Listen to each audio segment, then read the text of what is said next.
કે સમાજ છેલ્લા 10 વર્ષમાં ખાસ્સો બદલાઈ ગયો, એટલે બહુ જ પોઝેસિવ થઈ ગયો છે કે એને બહુ જ નાની વાત પર બહુ ગંભીર વાંધા પડી જાય છે. એટલે જેમ કે આમાં આ ફિલ્મ પહેલાં રિલીઝ થયેલી હતી, પ્રીત જન્મો જન્મની ભૂલાશે નહીં, બધા ડાયલોગ પણ એ હતા, થિયેટરમાં પણ ચાલી, સુપરહિટ રહી. એના પછી રિલીઝ કરવાની થઈ ત્યારે તમે બહુ જ સરળતાથી એ વાતને સ્વીકારીને ડાયલોગ મ્યુટ કરી દીધા અને કાઢી દીધા. પણ ત્યારે વાંધો નહોતો પડ્યો, અત્યારે વાંધો પડ્યો. એવું કેમ થઈ રહ્યું છે? સમાજમાં આવેલું તમે આમ સકારાત્મક બદલાવ જુઓ છો કે બધા બહુ જાગૃત થયા છે એવું માનો છો એને? એકચ્યુઅલી આમાં બી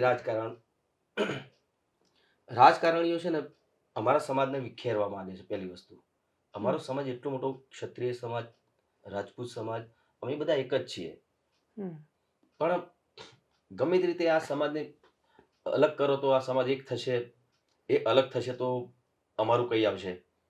નહીં તો તમે નહીં માનો, એ વખતે મારી ફિલ્મ એટલી સુપરહિટ ફિલ્મ મારી હતી.